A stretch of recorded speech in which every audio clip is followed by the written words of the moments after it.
The secret window. When Emily Harper decided to spend the summer in her late grandmother's cabin, she envisioned peaceful mornings by the lake and quiet nights under a sky full of stars. The cabin, nestled deep in the woods and surrounded by towering pine trees, had always been a retreat for her family. Emily had fond memories of spending summers there as a child, chasing fireflies and roasting marshmallows by the fire. Now, as an adult, she was looking for a place to escape, not from the world, but from herself. Life in the city had become overwhelming. The constant noise, the endless deadlines at her publishing job, and the recent end of a long-term relationship had drained her. She craved solitude, a chance to clear her mind and perhaps find inspiration for the novel she'd always dreamed of writing. The cabin seemed like the perfect place to start over.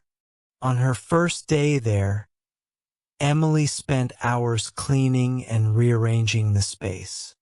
The cabin had been untouched for years, and layers of dust clung to every surface.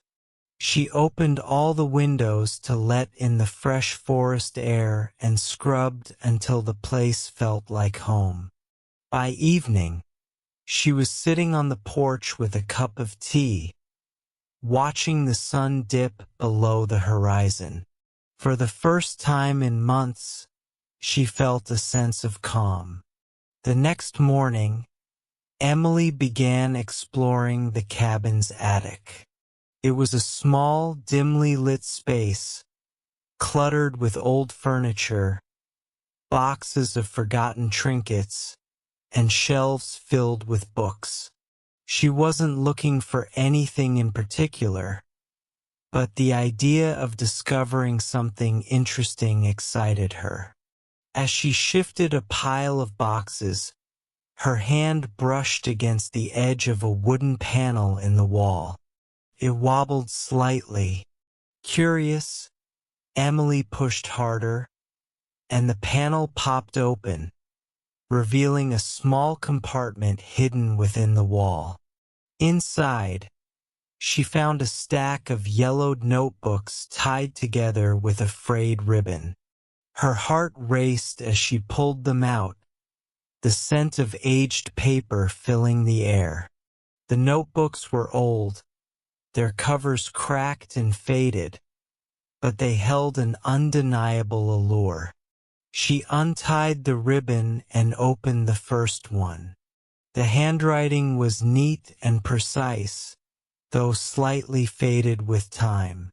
As Emily began reading, she realized the notebooks were diaries, her grandmother's diaries.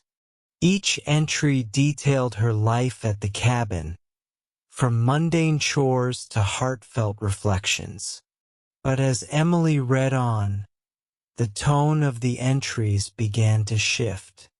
In one entry dated July 12, 1965, her grandmother wrote, "There's something peculiar about the lake. It's beautiful, yes, but it feels alive. Yesterday, I saw ripples in the water, even though the air was still. And last night, I thought I heard someone whispering outside the window. Perhaps it's just my imagination, but I can't shake the feeling that I'm being watched." Emily frowned. Her grandmother had always been practical and grounded, not one to entertain fanciful ideas.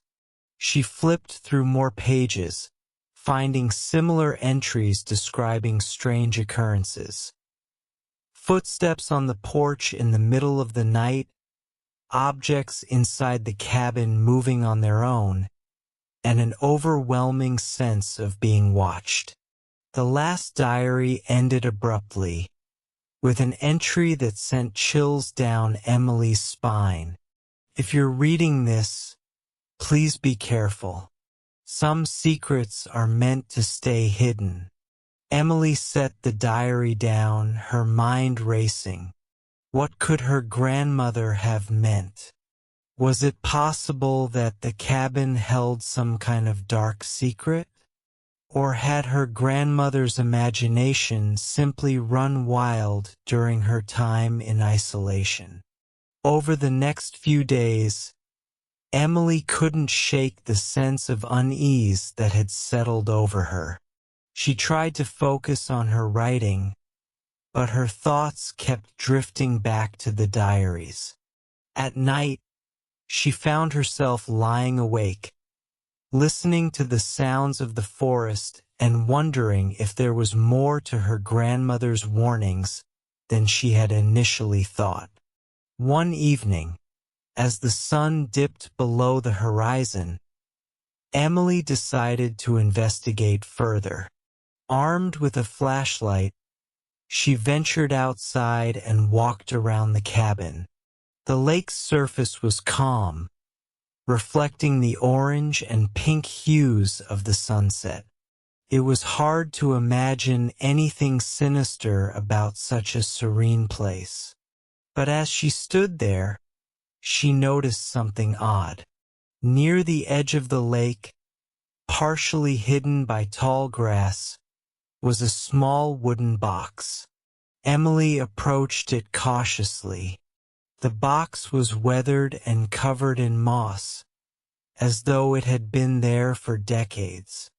She picked it up and opened it, revealing a collection of old photographs and letters. The photographs showed her grandmother as a young woman, standing by the lake with a man Emily didn't recognize. The letters were addressed to her grandmother, written in the same neat handwriting as the diaries. The letters revealed a love story that Emily had never known about. The man in the photographs was named Thomas, and he had been a frequent visitor to the cabin. The letters spoke of their plans to run away together, to leave behind the constraints of their lives and start anew. But the last letter was different. It was filled with regret and sorrow, apologizing for something Emily couldn't quite piece together. As she returned to the cabin with the box, Emily's mind buzzed with questions. Who was Thomas? What had happened between him and her grandmother? And why had she never mentioned him? Determined to find answers, Emily spent the next few days poring over the diaries and letters, piecing together the story of her grandmother's past. It became clear that Thomas had been more than just a fleeting romance. He had been someone her grandmother had loved deeply, someone she had planned to spend her life with, but something had gone terribly wrong. One night, as Emily sat by the fireplace, lost in thought, she heard a faint knock at the door. Her heart jumped.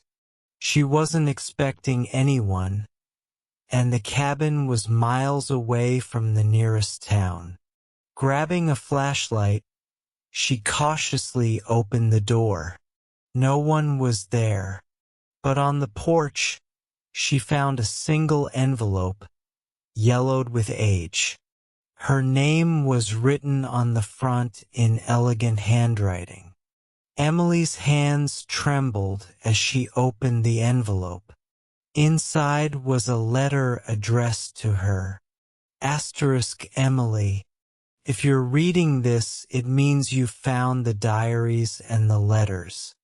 I'm sorry for the secrets I kept, but I had my reasons. Thomas was my great love, but our story ended in tragedy.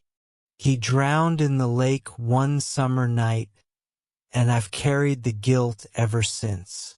I never told anyone because I feared they wouldn't believe me, but I need you to know the truth. Thomas's death wasn't an accident. It was my fault. I've left this for you because I believe you deserve to know the whole story. You're the only one who can bring me peace. With love, Grandma Asterisk. Emily felt a lump rise in her throat as she read the letter. Her grandmother had carried this burden alone for so many years. She felt an overwhelming sense of responsibility to uncover the truth, to piece together what had really happened that fateful night. The next morning, Emily returned to the lake. She waded into the water, feeling the coolness against her skin. As she swam out to the center, memories of the diary entries and letters swirled in her mind. She dove beneath the surface, searching for anything that might provide answers. After several minutes, her fingers brushed against something solid. It was an old, rusted locket. Emily brought it to the surface and opened it, revealing a tiny photograph of her grandmother and Thomas. The discovery felt like a confirmation of everything she had read, but it also left her with more questions. Why had her grandmother blamed herself for Thomas's death? And what had truly happened that night? Back at the cabin, Emily placed the locket alongside the letters and photographs. She spent hours going over every detail, hoping to find a clue she had missed. It wasn't until she returned to the attic that she found the missing piece. Hidden behind a loose floorboard was a final diary, one her grandmother had kept separate from the others. The entries in this diary were raw and emotional, detailing the events leading up to Thomas's death. It seemed that her grandmother and Thomas had argued that night by the lake. He had wanted to leave immediately, to start their new life together, but her grandmother had hesitated. She wasn't ready to abandon her family and everything she knew. In his frustration, Thomas had stormed off and taken the boat out onto the lake. A sudden storm had capsized the boat, and her grandmother had been unable to save him. Emily felt a deep sadness as she closed the diary. Her grandmother's guilt had stemmed from a choice, a moment of hesitation that had changed everything. But it wasn't her fault. It was a tragic accident, one that no one could have predicted. That evening, Emily sat by the lake with the locket in her hand. She whispered a quiet apology to Thomas, promising to keep his memory alive. As she looked out over the water, she felt a sense of closure. The secrets of the past had been uncovered, and with them came understanding and peace. Emily stayed at the cabin for the rest of the summer, finishing her novel and finding solace in the quiet beauty of the woods. The diaries and letters remained with her, a reminder of her grandmother's love and the strength it had taken to face the truth. And as Emily packed up to leave, she knew she was taking more than just memories with her. She was carrying a legacy of resilience and the courage to confront the past. Thank you for listening. Like, subscribe, and share our channel Magic Mingle with your friends to enjoy more magical stories.